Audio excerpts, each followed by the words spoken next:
He's angry about mortgages.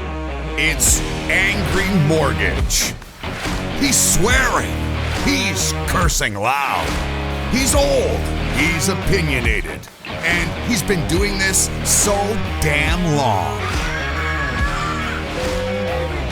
This program is about mortgages, and this is mortgage advice, but the advice may not apply to your situation. Contact licensed mortgage professionals for specific recommendations before you make decisions about mortgages. You may not agree with Ron, but if you don't, he thinks you're wrong. Oh, and did we say there is a lot of swearing? Okay, we're back. We are back. Angry Mortgage is on the air. Ron Butler, bloated Jabba the Hutt mortgage guy, and Natalie Butler, realtor extraordinaire. Also bloated. No, not bloated. You just finished telling me you lost 5 pounds because you're sick. Because I puked, but we're going to have to edit puke. No, we can't edit. We can't edit the fuck all out once we start, actually. We're stuck. We just keep on running. Just be thankful I don't puke. Okay, all right. Well, the audience is scratching their heads right now. No. Anyway, we're good for now. You just see it go across the table. No projectile, please. Anyway, it's people keep asking for us to tell them exact date of the podcast, and you can all fuck yourselves. I'm not doing it. Well, I'll give you a hint. It's my 1 year anniversary. It's your 1 year wedding anniversary. Yes. Yeah. Congratulations. Thank That's you. Great. And your son survived a year. They're having a celebratory day where Natalie has to attend an open house, and William is working on some equipment ordering. I mean, yeah, it's a celebration, obviously. So that's the way it is in the real world of business, folks. Not everybody can celebrate. That's just the way it goes. Mm-hmm. All right, news this week. There has been some news this week. Okay. There's been some news. First of all, get some basic stuff out of the way. Really no rate changes. Sometimes when I talk about rate changes, like we're watching them happen. Like we're watching, and when we talk about it, we're talking about like typically big moves, like 20 basis points, 0.25% kind of stuff. But nothing. This week was quiet. Nice. Even though, well, not going down. It's just, but again, not going up is probably a nice thing. You're right. Not going up is nice. Now, we'll take it. There'll be a bunch of mortgage brokers out there who will say, oh, no. And there'll be bank specialists who say, oh, no. I noticed we had a 5 basis point change on this thing. Nobody fucking cares about 5 basis points. Like, it's just too small. I mean, like, it's just not meaningful. So, yeah, no rate change this week to speak of. Because the state of the bonds are pretty static. Bond yields are static. Nothing happened at the Bank of Canada, but there's just a bunch of stuff going on in the world that people are kind of unsure of what's going to happen moving forward. It's becoming more confusing as we go. Well, we're seeing a return to what I would guesstimate around 10 years ago, at least in the real estate world of things. Yeah, it's a growing change in real estate, right? It's reverting back to, I was just discussing this with my business partner, Colette, and we have a book of listings. Yeah. We haven't had this many active listings in probably 10 years. Wow. That's meaningful. And when I say it's not like she didn't have listings. She had them, but they'd be listed and gone. Listed, gone. When you're carrying a book, it has been rare. And that is the same information that I get in my reading on social media and interacting with other realtors. Although we don't interact much, but we just see we see what goes on, because we're the sort of the back end of it all. Yeah. More listings. More listings. And maybe the same amount of listings, but they're staying on market for longer, which means more marketing costs. Exactly. Which means more carrying costs. So more market. So what? Just for the listeners who aren't in the business, just describe what you mean by carrying costs. For a realtor? Yeah. Well, you have to market them. You don't just put up a sign and hope for the best. Right. A good realtor, there's marketing involved. Sure. Whether it be online, the magazines. You go into the magazines because of their online presence. Sure. You're doing more open houses. Like, actually, it's funny. I don't remember the last time I had to do an open house. So that's important to point out. Like, people tend to discount realtors work because it's a commission business. But if you have to be constantly attending on open houses, constantly putting up signs, constantly being there, or having a person who works for you be there, and it just goes on and on, that's a labor cost. Because this is one thing people like to do. They like to say, well, if you're on commission, the labor's free. Fuck you, it's not free. I mean, it's not free to the person who's doing it, okay? I mean, it is a cost. Yeah. Simple as that. And there's administration, and like, let's face it, the one benefit to realtors in a hot market is you don't spend it's a low time commitment. Okay. Pardon me? No, I'm saying in a hot market. In a hot market. A hot market. You've got different issues there. Yeah, you got staging you got to do. You got all kinds of other issues. You got different issues, but time isn't one of them. But if you're carrying a book of listings, your time starts to get eaten up. Okay. Every week, some new question from the owner, right? So your seller has new questions. Your seller has what are we going to do next? Or it just, let's face it. Well, and you have to be ready to pivot and change your strategy also at any given time, depending on how motivated the seller is. Right. Some sellers don't care. They're just hoping for the best and they'll take it off. So that's great to talk about, because it used to be, if we think back to when there was not a lot of foreign purchase in Canada, so you got to go back about 30 years. But if you go back about 30 years, 25, 30 years in Canada, particularly in Ontario, there's always a certain amount of foreign buyer action in British Columbia, going back even farther. But if you look at what we would call historical, like if you're an old geezer like me, okay, I'm not going to do the voice. If you're an old geezer like me and you remember back what it was like buying or selling houses 30 years ago, it was, if somebody listed a house, they pretty much really tried to sell it, right? Like they were committed to the process. Okay. When houses are investments and you're not committed, right? Yeah. You just say, I didn't get my price, take it off. Yeah. Okay. But for people who really are committed, for people who have to make a move, this is kind of painful, right? This adjusting prices and... Yeah, it can be a painful process. We try to make it as easy as possible. Sure. But if someone's got their heart set on a price and now you have to talk them down, that's not me. That's the market speaking to you. Always the market. Always the market's going to determine what you're going to get. Always and a year ago, if you could have sold for $1 million and now you're going down to $9 million, I'm sorry, but that's the market. Yeah, because what does inventory of house listings tell us? It tells us they aren't all selling instantly. No, exactly. Okay. And we're now pivoting more so into a buyer's market. But that being said, it's not easy on the buyers because, prices haven't plummeted. They're still they're not down 30%. That's right. No. You still have to qualify for a mortgage at 8, 9. 8%, yeah. At 8%. But the prices haven't plummeted, so we're kind of in that transitional. But I don't know if they're going to plummet like all these doomsday hopers are hoping. Well, the doomsday hopers are hoping to buy a house, at a very, very low price compared. Let's face it. I don't think we're going to get there. Well, we got massive immigration. We got a bunch of other stuff going on. We got relatively, But here's the deal. There's a bunch of weird. We'll get to it in a minute, but there's some sort of weird aspects to things that are going on right now. It's the culmination of years of stuff. We'll hit that in a second.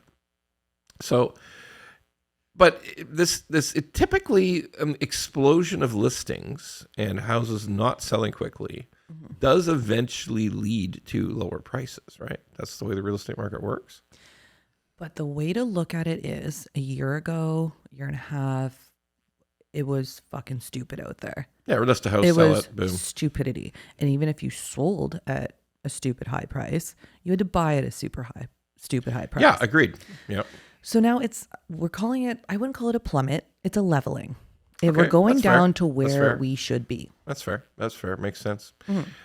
Which sort of, but it does. Like 1.1 million for a semi-detached in Mississauga. That's what they were selling for in the height of things. Are we going to get in between $800,000 and $900,000 for a semi in Mississauga? Yeah, that's where it fucking should be. Sure, but that's very impactful for the people who spent $1.1 million, right? Well, hopefully they can ride it out and carry their house. They qualified for the mortgage. Yeah. They carry the house. Which brings up an interesting concept in the economics of buying and selling real estate, which is the concept of the marginal buyer. Okay. So for folks out there listening and watching, the concept of the marginal buyer is that in a marketplace that's set by transactions like ours is, like we're not a grocery store where, the can of peas is the can of peas. And if the price, from the manufacturer goes up, we got to pass it along. Right. I mean, like it's not like that. No. It's what is someone willing to pay for the house today? Yeah. We refer to that as. And how are they driven for home ownership? All those things. But because we're programmed as a community, like we're programmed that you need to own. You don't rent. Absolutely. So we're in Canada. Yes. As Canadians, from a young, that's what you do. You go to school, then you get a job, then you own a home. Yeah, I mean, there's no question that's true. Yeah. No question. Every kind of... So how driven are you to meet that goal? A guy I know, and he's a great listen, a great follow, David Hurley, basically runs 2 podcasts. One of them is Hurley Burley, the other is Curse of Politics. And I highly recommend them to everybody, although a lot of people aren't interested in some of that stuff. But still, he constantly talks about the fact, because he comes from a background of polling. He does polling to see for political parties. And, well, mainly just one party. But the reality, he talks about it all the time. He says, Canadian dream is graduate, get a job, drive an okay car, and buy a house. Yeah. That was that. If you talk even to everybody, like a huge number, he says it pulls in very, very high numbers. Yes. That is what people view as the concept of their lives. Once they get out of school. And his point today is, wow, that's hard to do. It is. It's becoming really, really hard to do. And how will that effectively change the way people think? Your point's well taken. Because I know people that rent, and they say they're going to rent for the rest of their lives. And that's a change, right? Like you never used to hear that. And from that's people. odd. But then they make certain points. You're like, oh, okay, I can kind of see that, but. Well, look, I mean, I'm not going to change all. We talk about this. We've talked about this on the pod before. If you go back 25 years, it's not that long a time, but still, it's 25 years. In most, not necessarily in the best possible neighborhoods in Toronto, but if you go back to the suburbs, it was very, very possible to buy a house. And by the way, same thing with the suburbs of Vancouver. We're talking about Port Coquitlam, all the way out Langley, go all the way out Fraser Valley. It was, and Calgary and Edmonton, Jesus, it was doable. People bought homes for 2.5 times family income. Yeah, that was the price, 2.5 times family income. Now, as we look at it regionally, that's 8 times, 9 times, 10 times family income, and that means there's just no way to do it. No. I mean, it's impossible. So, and again, getting back to, your point of what people's thought process is, that they would own a home, then it's has become, we've talked about it before, for some people it's impossible. I mean, unless you have somebody to give you a huge down payment, co-signers, all the rest of it, it's effectively impossible. But thinking back on these listings building up, and yeah, you're right. I mean, I hear it on social media like daily. Listings are building up, particularly in GTA. Get back to this concept of the marginal buyer. So when a house is finally sold, like we're talking about today, it's taking longer. Okay, when it's finally sold, if the price comes down versus the same house or up, and when it was running hot, it was always up. We go back to 2021, always up, like always up a lot, okay? So when you come back to the idea of the marginal buyer, the person who bought that house, that price, that creates, as you well know, and I know because we live with this, so for people who are not in the industry, this creates a comp, which is a comparable, okay? So your comparable is the most recent sale. So whether you're appraising a home or if you're a realtor trying to figure out what to sell a house for, when the people approach you, I'd like to sell my house, you just got to go to where the comps are. Yeah. You just look at the same house, same size, same square footage, same neighborhood, most recent sales, what are they? And bingo, that forms the offered price of the house. Yeah. Okay. So the comp, and by the way, same for appraisal. Your house is worth whatever. Now, people like to think there's going to be huge adjustments for, well, yes, but I have, I completely converted my basement to a man cave with elaborate Star Wars figurines everywhere. And I think that lends at least a great increase in price. Fuck no, nobody wants your fucking dolls, okay? Nobody wants your Star Wars fucking dolls. Well, the dolls aren't going to stay with the house either. But nobody wants all your paintings of Darth Vader that you added to the walls. You painted the walls Darth Vader and shit. Nobody cares. Well, I think a perfect example of that is a pool. You're either a pool person or you're not. Pools are not cheap, especially if they're the in-ground, done well. Yeah, of course. Very expensive. What do you start at 50 grand there? I think that's a starting point.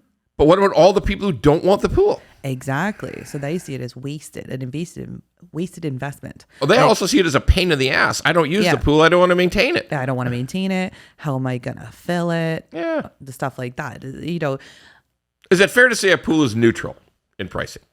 I wouldn't even say if it's neutral. It's either a deal or a deal killer. Aha. Okay. I wouldn't even call it neutral. You have pool people and you have people that hate pools. My cousin, I love pools, and I kept showing her houses. She's like, yeah, but the pool. Yeah, but the pool. I'm like, no, you're going to love it. She goes, I'm not going to love it. She goes, I don't want to look at anything with a pool. Me, myself, I won't look at anything without a pool. There you go. Yeah. Yeah. So when this sale occurs in any given neighborhood, we've now created what's called the marginal buyer. Yeah. Okay. And we use the word marginal because it doesn't take 1,000 fucking purchases to change a market. No. It just is the most recent purchase, right?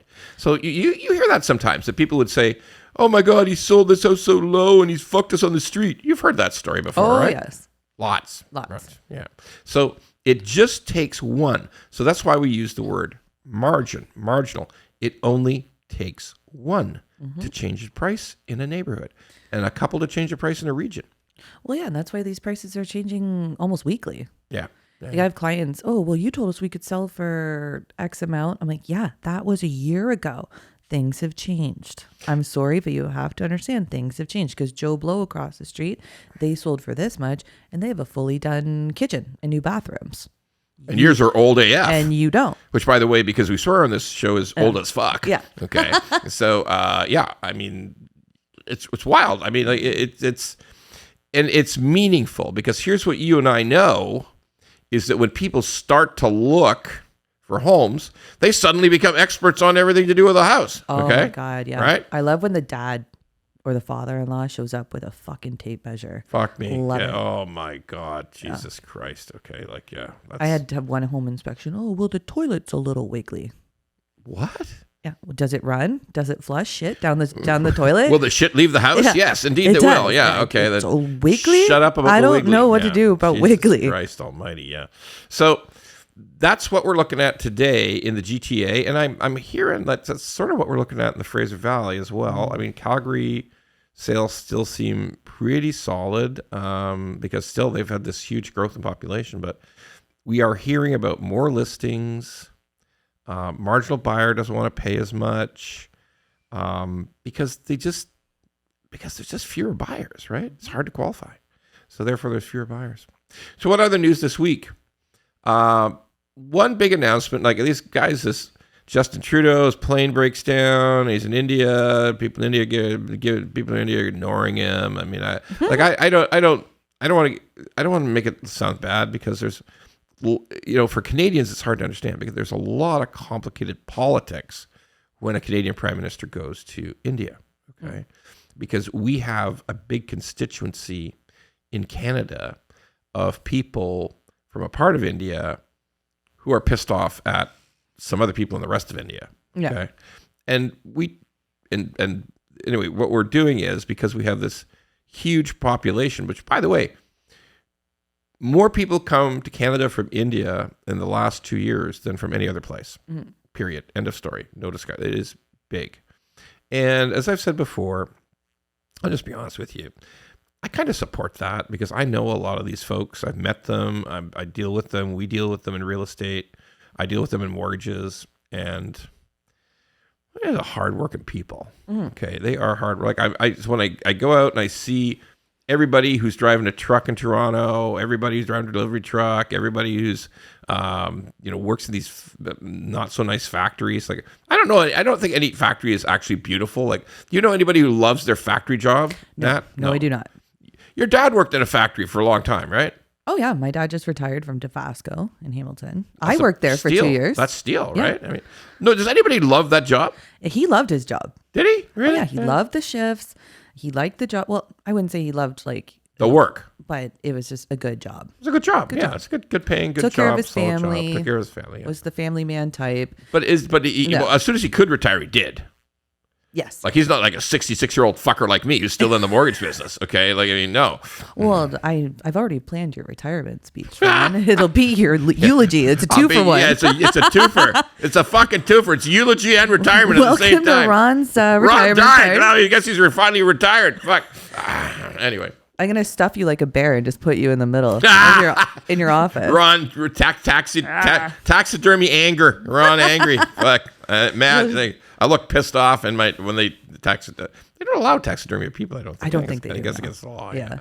But it should be. It should be. If the family dog gets put on them, that is so fucking creepy, right? The people who have their dogs and cats stuffed, right? Your son, my husband, is trying to figure out how to clone our dogs. He wants to clone the dogs. He loves the dogs. He loves the dogs. Yeah. When they go, he wants us just to get a whole new one. Yeah. Anyway, that's just too weird.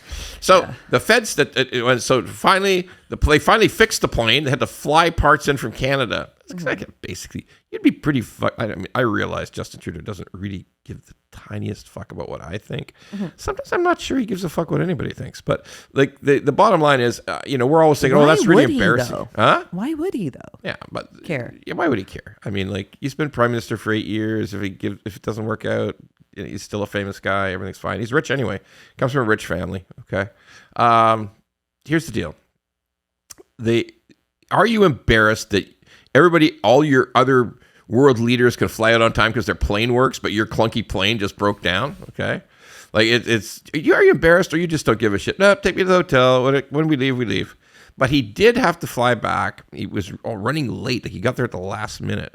He had, remember we talked about that cabinet thing he had in PEI where they're eating lobster, drinking white wine. Okay. So that was like, I guess 10 days ago now. And now this is his caucus. So what a caucus is, it's all the members in Parliament that are Liberal members. Okay, so that's a lot larger number. It's like over 100 people. And he had that caucus meeting to go to. So he knows his caucus is excited. Like all the Liberal members of Parliament are excited, not in a good way. Okay. They are excited about shitty poll numbers. Okay. We got all the polls in Canada have come out in the last 3 to 4 weeks have all said that the Liberals are running, Trudeau's party, are running 14 points behind the Conservatives.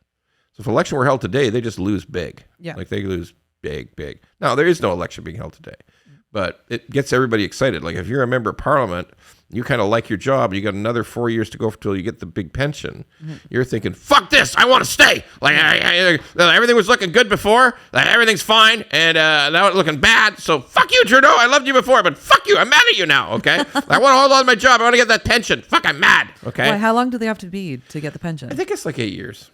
You have to put 8 years in and get a pension. Yeah, like not like a real job. Okay, like you get a pension pretty quick. Okay, really. But with all due respect, I mean, a lot of people get mad about it all the time. Yeah, those fuckers, they just in for the pension and fuck them all. I hate politicians. Okay, well, here's the deal, though. You gave up any other career, right? Yeah, you can't have another career after you're the prime minister. You can, but I'm talking about all the rest of them. I'm talking about all. After you're the prime minister, I'm not going to worry about Trudeau. No, not worrying about Trudeau. I'm talking about all those members of Parliament. We elect an individual from a riding, right? Yeah. And all those people, they may not have a career. Like they have to restart their career, right? Like they paused whatever they were doing to run for election. They got elected, and then here's one thing for sure. Someday they're going to lose, right? Or someday they're going to retire, but someday they're going to lose. And they need to start all over again. Yeah. Right. Because it's not like you don't grow in that career. Like unless you're a minister, a big cabinet minister, which like 70% of them never get there. Yeah. Right. So you say, well, I'm just doing this job. I'm an MP, member of parliament. I'm doing this job. And then I lose. I lose before I hit the pension point. And so what happened? I got fucked. Okay. So now I got to work at Tim Hortons. Well, maybe not, but hopefully not. I mean, I guess it's possible. But yeah, so they're upset. They're upset at him that things are not looking good, although election's probably a year and a half away, 2 years away.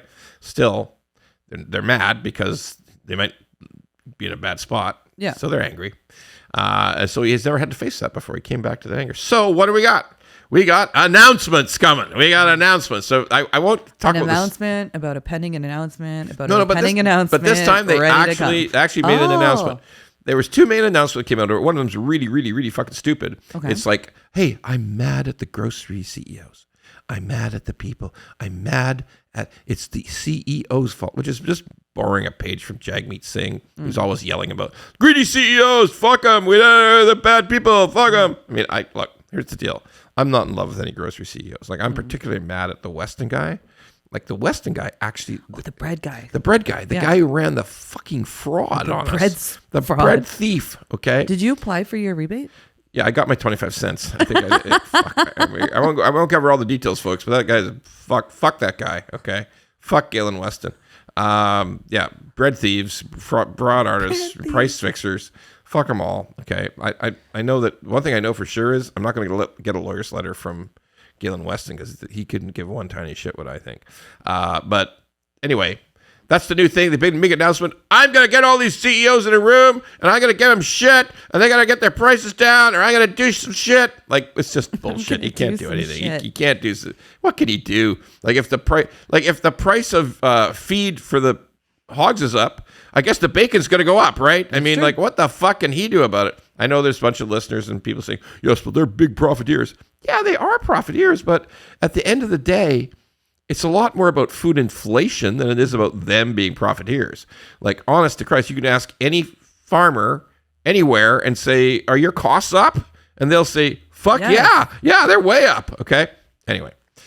So that was one little announcement, and the other announcement he said is, and this is a good thing. You always give credit where credit is due, even if you think people are a fuck up. Give the credit, okay? No GST on rental construction.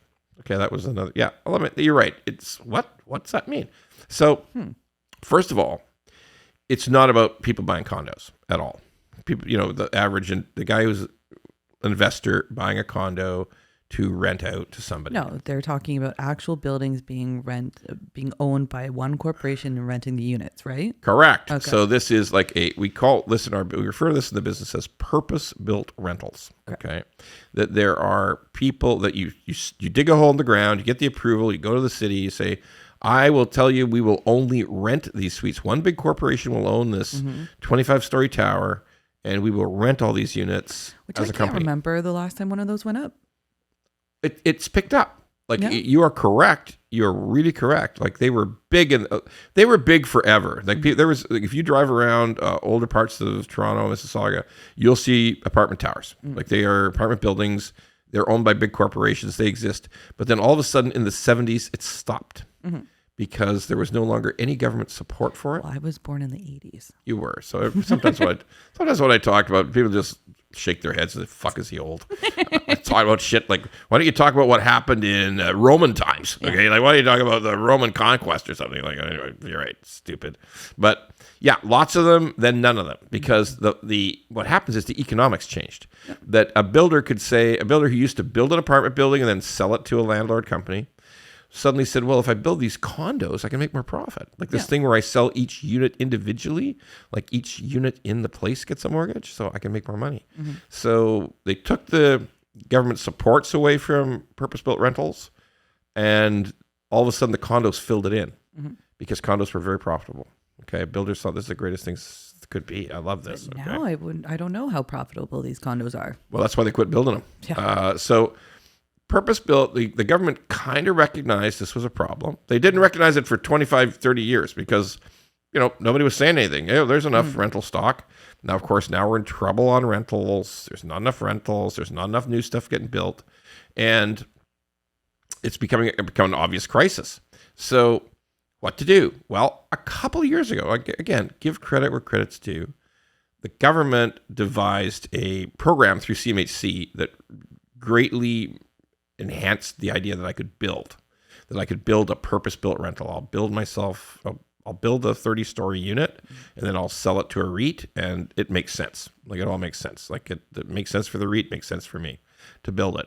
Now, that kind of got crushed. That actually took off 6 years ago. That got there. You're right. You don't see any places being built for pure rent, but it was zero for 25 years. Like, fuck all, zero. Yeah. Okay. And then all of a sudden, about 6 years ago, it started back up again. Okay. But not in a big way, because condos. Okay. So what happens next? They were getting going, and then the interest rates rose and crushed it all. So now they have to find ways to incent it. Okay. And the way the government says we're going to incent it is we're going to remove the GST. And by the way, the provincial government matched in Ontario anyway. And I suspect BC and several others will match right away and say, yeah, we will. Maybe they don't have any they don't have any provincial tax in some of these provinces. But in Ontario, there's big provincial tax, and the Ontario government immediately agreed, we will waive it too. We will take it off too. Oh, good. That is good. But, big but, there was always actually a grant before. This is what people don't realize. There was like a grant before that. These guys didn't pay all of it. They got a grant. They got money back. They got credits back. And not just the normal flow-through credits. They got like extra credits from the government, okay? If you're building purpose-built rentals. So, but still, this is good. It's a good thing. Is it going to move the needle? Hard to say. Because the problem is, when I say move the needle, is there all of a sudden going to be an explosion of towers being built for rental? Probably not. Probably not, no. Because unfortunately, in the high interest rate environment we're in, it's still tough to justify any of these things. Yes. Okay. But it's good. By the way, it's a good idea though. Although, one more interesting point. When the Liberal government got elected, federal Liberals got elected 8 years ago, they promised they would do it right away. And it's been 8 years. It's been 8 years. So there's a lot of delays. Which brings us to something that I've been really thinking about and observing for the last few weeks.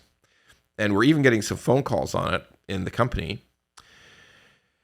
The kind of possibly growing crisis of pre-sale condominiums. Well, that's always been risky. It takes, what, minimum 3 years? No, it's minimum 5. Yeah. Well, unless it's really short. Like if you're building a stack condo. No, I'd say 3 years for let's say you're building stack condo townhouses. Yeah, that's quick. That's quick. Like that. I'm talking about if we just go down to the towers, it's 5 to 6 years every time. Well, yes, because you got to build up. Yeah. So you buy it at one price. What's it appraising at right before you're getting your mortgage? Didn't we see something come in super low? I think Will was telling me about it. Yeah, we saw a low one come in. What was it? 60 grand, 100 grand? 60 grand down, yeah. Wow. So here's what we're up against. And you framed it perfectly correctly. Okay.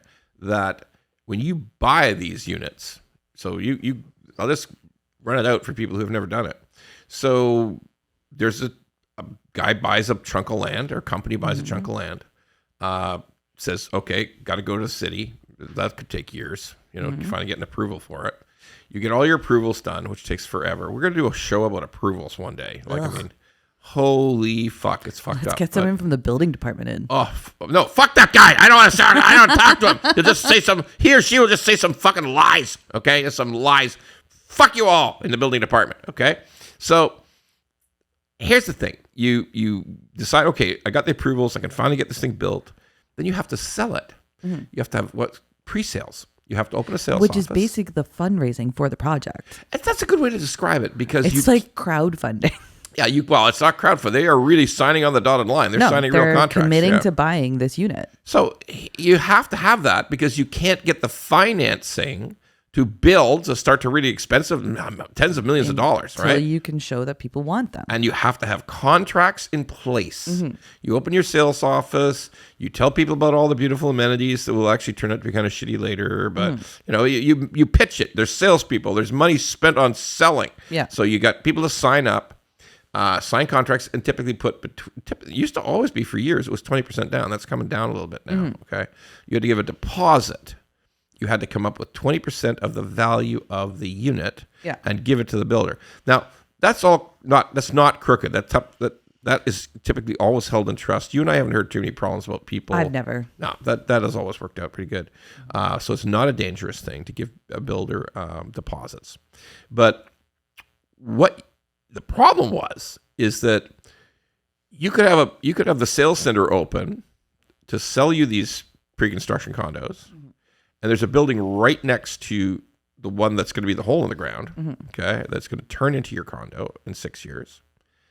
And that building at that moment is selling their units resale. Like that's just people are in it and they want to sell, offered for sale. And it's let's say it was 800 a foot, 800 a square foot. That's, if you get in the condo business, you have to keep talking about square foot all the time because there's no curb appeal, right? No such thing as fucking curb appeal, right? I mean, it's a tower. It's a suite. Okay. So yeah, you don't have nobody's going to be interested in the pool. There's no pool. There may be one pool, but that's it. Pool for the whole building. So you talk about square foot, price per square foot, and the building that's already up and running beside you sells for 800 a square foot. And when you, bless you. Sorry. That's okay. There's no editing on this thing. The only good news is bad news for Natalie, but it's good news for everybody out there. You probably can't hear me fart, but Natalie knows when it happens. Trust me. That's why I'm so sick. So the house, the tower beside you, the units are selling for 800 square foot. When you're buying pre-construction, you're paying $1,000 a square foot. You're paying $800 more. Yeah, because they're trying to use their crystal ball and look into the future. And if they're doing 8, ours is brand new. Because ours is going to be newer, better amenities, blah blah blah blah. And if inflation, plus construction costs are up, so pay the $1,000. Now the interesting thing is that this thing today, it may be in the process of hitting a wall. Yeah. Okay.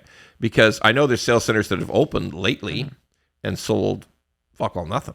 Okay, or no, because all of a sudden they're 1,400 square foot, 1,200 square foot, 1,800. It just doesn't work. Okay, and you still have to eventually get a mortgage on that. Right. So you put your 20% down. The 5 years go by, 5.5 years go by. It's time to close. The tower's up. It's time for everybody to move in. You need a mortgage. Yeah. Is the appraisal going to work out? That's what we need to start thinking about right now. So there is one worse part to it. So we talked about a normal process where you plan on either moving in the unit you're buying or you're planning on renting it out.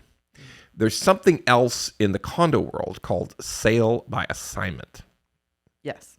So sale by assignment in condo world, and the reason, it's something Natalie is not involved with because it's all basically private, right? Sale by assignment is all private. Some agents do it. I don't. Yeah. I don't bother with it. So let's explain what it is for the folks out there. You bought that place for $1,000 a foot. 4.5 years or 3 years or some years have gone by, and everybody agrees. Well, now, you paid $1,000, but we all agree now it's going to be worth $1,200. Because they're selling new ones for $1,200. Blah blah blah. So you say, okay, the place isn't ready yet, but I will sell it for $1,100 because everybody thinks it's worth $1,200. I will make a profit and never move in. No, the seller makes a profit. The buyer thinks that they're getting a deal, and that's how it works. That's how it works. So you buy from a builder. The place is not ready yet. You've not moved in. You haven't taken possession, and you offer it for sale instead of you say, well, I paid $1,000 a foot. I'm offering it for 11, but similar stuff is selling for 12 and a half. So it's a deal. You can make money. You make a profit and never have to execute the transaction. Yeah. Okay. You just sell it to the other person. So that presents a bit of an issue because that person has paid more than the $1,100. But most important issue of all is, what if you planned that? What if you bought that new construction condo, put your 20% down, and you always plan to sell it by assignment? You never, ever plan to move in. You never plan to take possession, ever. Yeah. That's around. Yeah. That's around. And what if you couldn't take possession? What if you assumed you would sell it by assignment? Yeah. And now it's not selling. And you actually don't have any way to get a mortgage. You could never get a mortgage. You never planned on asking anybody for a mortgage because you only planned on selling by assignment. So there's a guy who's a brilliant guy, Jordan Skrinko. You can find him online. And he talks about this stuff. This is his work, pre-construction condos. He does a brilliant job of it. And he talks about the idea that, okay, somebody asked him, said, what's the situation right now? And he said, well, about 75% of all condos are purchased to be rented out. Yes. Investment condos. Okay.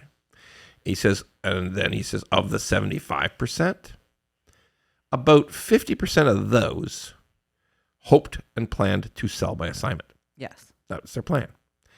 Of those, probably about half of those again. So again, folks, I'm going through all this to understand it's not a massive number. It's a reducing number. Okay. Yeah.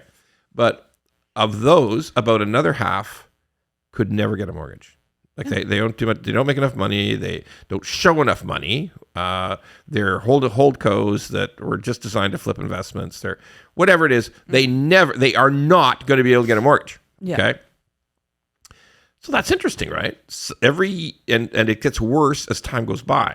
So in other words, next year it'll be worse, right? Not better. It'll be worse. We're already seeing those kind of things get in a bit of trouble. So that's the key to it. People who bought real estate, bought a condo with no intention of ever closing, assumed they could sell by assignment, and now they can't. Yeah, it's going to pose a problem. It's going to pose a problem. Now, there's a lot of analysis being done today because it's growing. And by the way, it's dead real because I talked to a lawyer, very good lawyer, who's very prominent in the community, does this real estate law. And he's downtown. He specializes in this kind of stuff. And he says he's getting people come to him and say, I can't close. Yeah. I cannot close the transaction. I have no way of closing the transaction. What do I do? And he said that used to happen like once a quarter. Oh, you didn't see it. It was rare. You never saw it. You closed. Now he's saying there's like 2 a week. Oh, yes. There was one property, and I think it was Hamilton, probably Ancaster, twice. Twice? It sold firm, gets reported to the board, doesn't close. Twice. Same house. Same house goes up again. Purchase failure twice. Twice. Okay. Jesus Christ. Wow. That's amazing. But these condos, it's like if enough people bought who never had any ability, if enough people bought in the tower, let's say the tower had 250 suites, if 200 of them were people who were expecting to be just renting it out, and then let's say 45 or 50 of them got in trouble, have a hard time closing, I don't think you'd even close the condo at that point, right? Like the corporation, it gets difficult because you have to have about 80% of mortgages in place to close. Correct. Okay, so it's not just you have your occupancy date, but then you have your hard close date. Hard close date. Yeah. And if enough people can't close, the condo corp they can't form. Nope. And fuck me, that's a problem. That is a problem. So will we see more of that next year? Mm-hmm. Sure as shit looking like it. Okay. And we're going to see more of it in the coming months and then more of it next year. Now, I'm not trying to pretend this is the end of the world because there's some things that can be done to fix it. Okay? Well, and I think some good things are going to come out of it too. Lower prices and maybe a better product.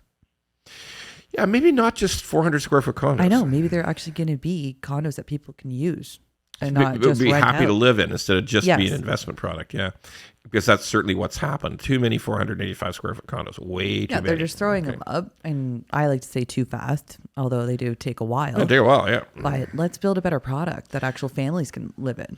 Which is very much absent. Yes. In too many places. It's all just designed for well, even like you guys briefly thought about, downsizing, going into a briefly condo. Thought about it, yeah. But then when you saw what was out there, like, how could you do it? Too small. It's too small, yeah. Too small. Unless you go to a really old place. Yeah. The older places that go to a 15-year-old unit, it's because I'm 66, so but then I gotta think about someday. I can't just go from big house to coffin. Okay. Yeah. So I gotta have something in between.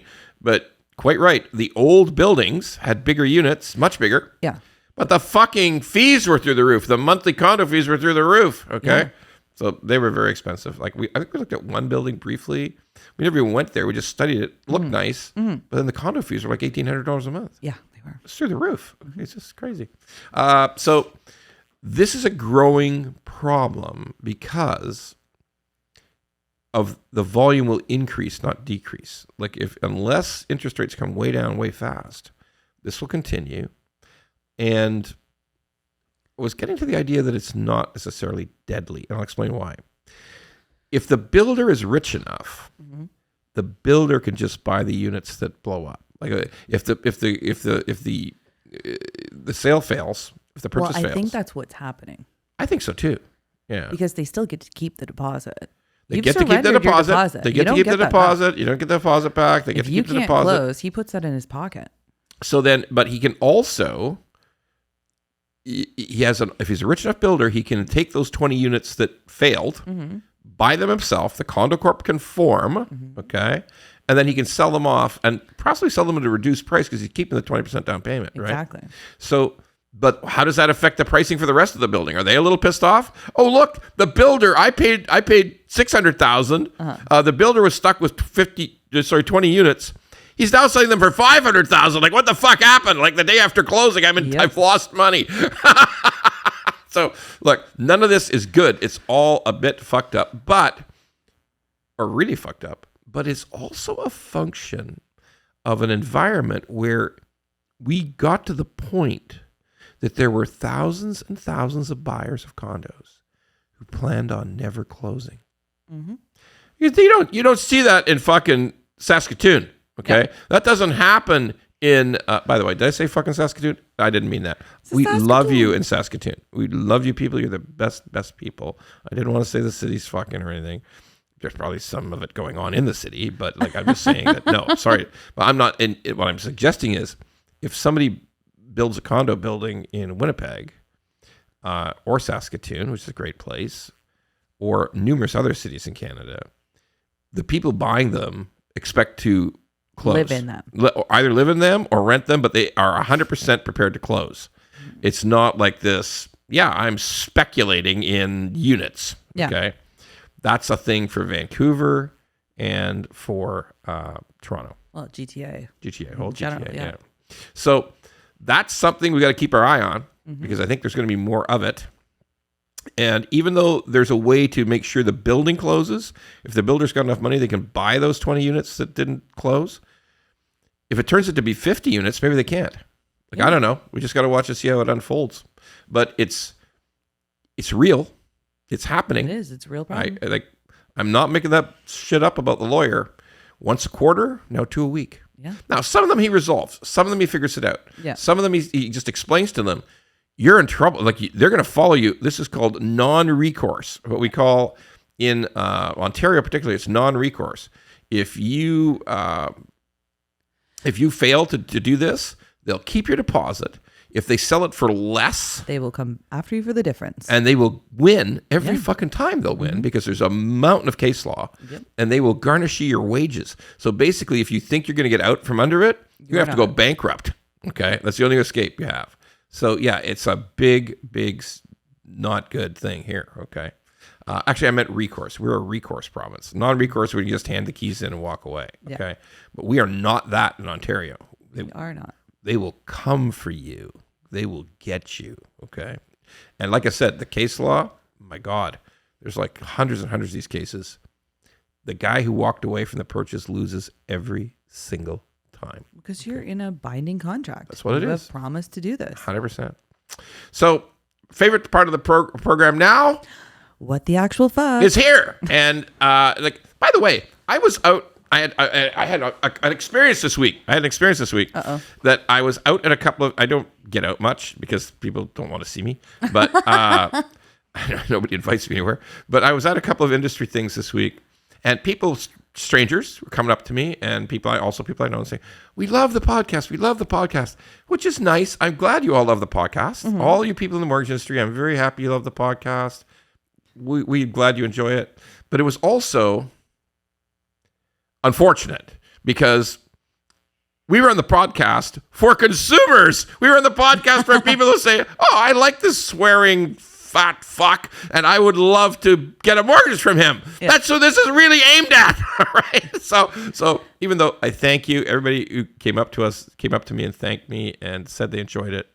I'm glad you enjoy it. Keep listening, but tell your I can't do any business with you, okay? You're mortgage people. Yeah, I'm not going to get any deals out of you. So, hey, this is going to sound odd, but tell your friends to watch. Tell your friends who are not in the mortgage business to listen to the podcast. I don't think they're going to do that, right? I don't think that's going to happen. No. They're going to keep the leads themselves. No. But anyway, it was good. At least people recognize you from the podcast. Look, I mean, I always secretly know that they're thinking every time somebody looks at it, yeah, he is the Jabba the Hutt of mortgage brokers. There's no question about it. That's wild. So thank you for liking the podcast. I'm glad you like the podcast. We're gonna keep doing it. But if I don't die, a bunch of them just said this one odd thing that they said to me. They said, it's angry mortgage, but you don't seem that angry. So, Natalie, you've seen me angry, right? I have seen you angry. Does everybody want to really fucking see me angry? No. It's not good. Okay. No. It's not good. I got all kinds of employees here will tell you it's not good. I've got a few customers who really, really said the wrong thing. Well, I think former customers. They're definitely former. They're so fucking former. Okay. It's the mortgage business. If you want to know the right way to fire a client, talk to Ron. Yeah, I will teach you things you did not think were even possible to fire a client. But anyway, so people complain we're not angry enough. So, which is weird. Like that's weird. But they say you got to be truthful to your name. You got to be more angry. Well, I try to really emphasize the anger in the what the actual fuck section. So okay. I'm gonna go angry. I'm gonna go big angry. We are, as a country, but particularly in the two provinces where we really need housing badly, where we're really undersupplied, where things are in bad shape, where there's an actual crisis going on. Because believe me, nobody in Manitoba, Saskatchewan, relatively few people in Quebec, but relatively few, think there's any housing crisis. Okay.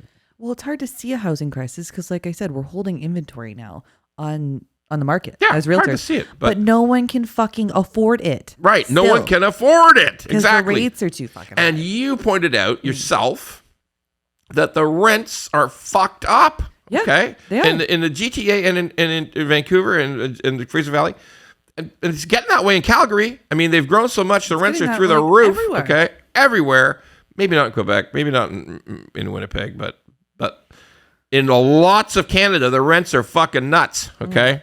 So here is what I am angry about today. No matter what you hear, no matter what little story you have about this project starting over here, there's a project starting over there, there's an approval over here, there's this, that, and the other. CMHC says something. By the way, sometimes I'm getting tired of people who can't count. CMHC said, we think there's going to be this many starts. Now they've just backed it down 100,000. Okay. So housing starts. That's what the actual fuck is about today. Okay. Housing starts go down every month. And there's projects on pause. We talked about the pre-sales of the condos. So they opened up. It's like, hey, we opened it up and nobody showed up. Like there was no fucking sales. So if you think they're going to build a building with no sales, it's impossible. It's illegal. Can't happen. Okay. Yeah. So Government of Canada, I'm glad you did this. Remove the GST thing. Thank you. Okay. Not fucking enough. Okay. Not even fucking close. Olivia Chow, Mayor of Toronto, you're crazy. Okay, you gotta do something about development charges. You just layered on. You just increased land transfer tax. Oh, but I only increased it for the.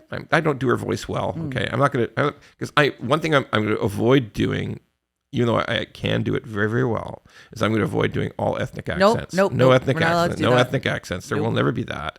But Olivia Chow. Yes, rich people can afford to pay more. So we are going to lay much higher land transfer tax on purchase over $3 million. Okay, fuck. You just can't tax to infinity, okay? Yeah. Like, a tax is not the answer to every fucking thing. Like every time you raise taxes on new homes, every time you raise taxes on the development fees, your predecessor John Tory, the secretary fucker, he by the way, nobody can send me a lawyer's letter about that. He admitted it. He did it. He admitted it. He said, "Yeah, he did it. I was banging her." Okay, so. He's an old dude. Like it's terrible when an old dude, 30 people. Anyway, it's bad. But look, he raised development fees 46% raised development fees. Everybody taxes in all levels of government. They tax the fuck out of home buying. Okay, they tax the fuck out of it. Okay, and they sit back and wonder, why are there no housing starts? Well, dudes, you taxed the shit out of it, okay? Also, we're going to do a whole episode on red tape someday soon, but when I put up a little post in social media about how red tape's bad, I get 65 replies about, they fucked me over here. I had an archaeological. What the fuck is there even an archaeological survey anyway? Like, fuck that. But like archaeological, believe it or not, they're looking for old plates, old buried plates, like old stuff from antiquity. Like the country's only 250 years old, for fuck's sakes. How old is old? Like if you're in Greece, some of the shit's really fucking old. If you're in Egypt, it's really, really fucking old. Nothing's really that fucking old here. Okay, like quit with the archaeological shit. And one guy wrote me a comment. He said, if you've ever dealt with the Thames Valley, that's out in London, Ontario, if you've ever dealt with the Thames Valley Conservation Authority, you are fucked. They will never approve anything. There was another woman I know. She said, okay, I tore down a bungalow. I rebuilt it on the footprint. I went through pure fucking hell on the approvals. Okay, finally got it built. Now I'm going to replace because I tore down the deck and I didn't replace it immediately as part of the whole plans. Yeah. I came to them and said, I'm just going to build the same deck. Like, that's what I'm going to do. Just going to fix it. Oh, no, we're going to have to go through a real careful review. It's a deck, you fuckers. You're just replacing the deck that was there before that you had to tear down after she waited a year and a half for the fucking approvals just to replace the bungalow. By the way, this is in the middle of fucking nowhere. This isn't in the city of Toronto where they're surrounded by neighbors. There was no fucking neighbor. Neighbors were like blocks and blocks away. I'm serious. Oh, it's a new deck. We're going to have to start all over again. Fuck you. Are you crazy? Okay. The deck was there. You can still see the posts in the ground, for fuck's sakes. She's just replacing it. Fuck you, you fucking red tape motherfuckers. Okay. Like, this is nuts. It's nuts. Okay. All these extra red tape, all these huge taxes, all this incredible bullshit. No wonder the houses aren't getting built. Like in a normal world where there's demand, supply fills in. Yeah. That's the truest thing about a normal economic world. But when you layer on fucking taxes galore, because by the way, have you ever seen a tax go away? No. This was the first time it ever, like it waited 8 years. They promised us 8 years ago. We're going to take the tax off. Took 8 fucking years. Finally, he's in deep shit and he finally takes the tax off. No taxes ever go away. They just keep coming. Okay. So you just get used to them. You're taxing everything in housing to death. Okay. Your red tape is fucked up. And you wonder why housing starts are down? Because when the financing on the housing used to be 3%, 3.5%, and now the financing for development is now 9%, how the fuck has that ever worked? Too much taxes, too much red tape, takes 100 fucking years. Housing starts are down, and folks, that means we're in more trouble in 2 years because that's how long it fucking takes. Even if you got a permit to build it, it just doesn't pop up like a mushroom, okay? No. It's going to get so much worse because it doesn't sound like they're going to stop sending people here, right? There's going to be more immigration, maybe a little less than 1 million, okay? But even if it's 500,000, they need a place to sleep. We need to take care of them. We got to look after this thing, okay? And housing starts are going backwards, okay? In the greatest need you could ever think of in a country, a G7 country, sophisticated country, they're backwards. There was no greater need, building less. Hey, governments, wake up. Red tape's not the fucking answer. Cut it down. Taxes on these new builds, development fees, all the bullshit. Cut it. This tiny change in GST is one baby step. Thank you for doing it. But we are in the shitter here, okay? Like, you're building fewer homes in a housing crisis. Wake the fuck up. Thanks for listening.